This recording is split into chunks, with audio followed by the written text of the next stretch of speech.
An honor to be here with Mr. Rick Karl, who is the president of the Cure Tay-Sachs Foundation. Foundation's been about 10 years old, and he's been leading the foundation down here in Phoenix, where he moved it to, for just around 6 months now. Thank you for taking this time to talk. And thank you, Rabbi. I appreciate the opportunity. So the first thing I want to ask you, for those who aren't aware, is what is Tay-Sachs? Tay-Sachs is a genetic disorder passed down when both the husband and wife have the missing gene or enzyme that causes both Tay-Sachs and Sandoff disease. And when that is the case, there's a 1 out of 4 possibility that the child will be born with terminal Tay-Sachs disease. And does everyone die with Tay-Sachs? Everyone who's ever had Tay-Sachs has unfortunately perished. There are several forms of the Tay-Sachs disease. The most common one is infantile, and those children are born, I'm sorry to say, with very little hope. Usually diagnosed between 8 months and 12 months, 13 months, with a life expectancy of 3 to 5 years. Now, my understanding is this is quite pervasive or prevalent in the Jewish community. Can you speak to that, those numbers? It is. And the alarming trend for the Jewish community, I think that people should know, is that the rate of disease, if you will, amongst various populations is rising the fastest in the Jewish community. There's several reasons for that. We speculate that because testing and screening was so effective in the Jewish community over the last 20 to 30 years that Tay-Sachs is less prominent of a worry for couples as they begin their wedded lives and begin a family. And because they haven't heard of it and they believe that their relatives don't carry it, they don't get tested for it. Because of that, we're seeing a huge spike in the number of Jewish families, as well as Eastern European families, Irish American families. It knows no boundaries, but the rate at which the Jewish community is affected is certainly on the rise, faster than anything else right now. How did you get into this work? I mean, what drew you into this? Well, thank you for asking that. My daughter, Christy, was born a perfectly healthy young lady on my birthday in 2006. We noticed probably about 6 months, 7 months into her life that our beautiful little girl was not developing as she should be. We had her tested and retested. We went to some of the finest institutions in Southern California where we lived, and we got several misdiagnoses until an ophthalmologist one day looked behind her eyes and saw the buildup of something called gangliosides, or GM1. And GM1 is the presence of the waste product that an enzyme called hexosaminidase A would have taken away out of her brain. And that waste product, if you will, builds up and gradually kills the brain, making the child unable to speak, unable to walk. Our little Christy never said a word in her 9 years, which was an extraordinarily long life for a child with Tay-Sachs.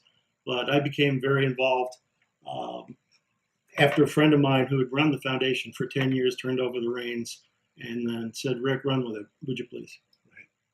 Just incredibly heroic, too. I'm sure the last thing you wanted to do was think any more about this disease at all. But to say, I'm going to dedicate my life to addressing this. I think about it every day. Yeah. I get phone calls from around the world asking what I can do to help. And on Sunday, I will be honored to attend a memorial for one of the kids who recently died in Houston. And we try to support our little family as much as we can.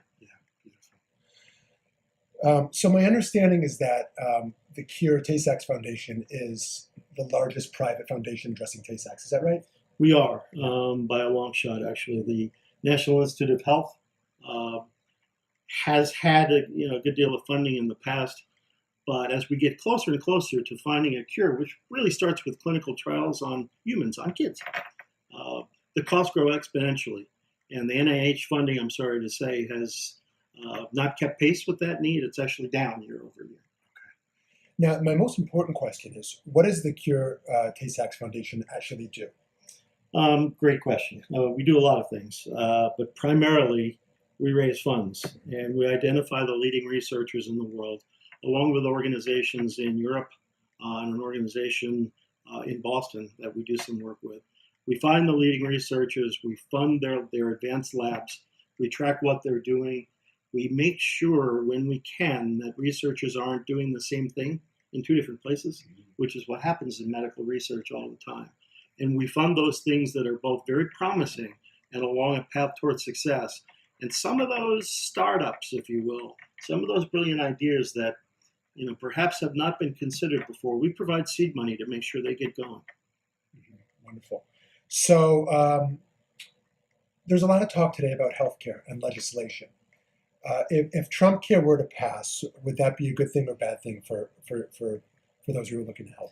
Yeah, I think regardless of what you call it, the changes to the Affordable Care Act would have just a devastating effect on kids with these kind of diseases and all kids with special needs. There are many, many families that are reliant on the expansion of Medicaid programs in their states. For that to go away would mean there would be no resources outside of employer funding to be able to take care of these kids. And I can tell you, it's a very expensive proposition to have a child with Tay-Sachs and to keep him or her comfortable and to give him or her the quality of life that any kid deserves.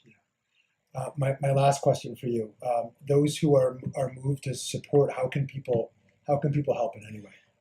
There's a lot of ways you can help me. I can use help with phone calls. I can use help with addressing things. But most importantly, we need financial help.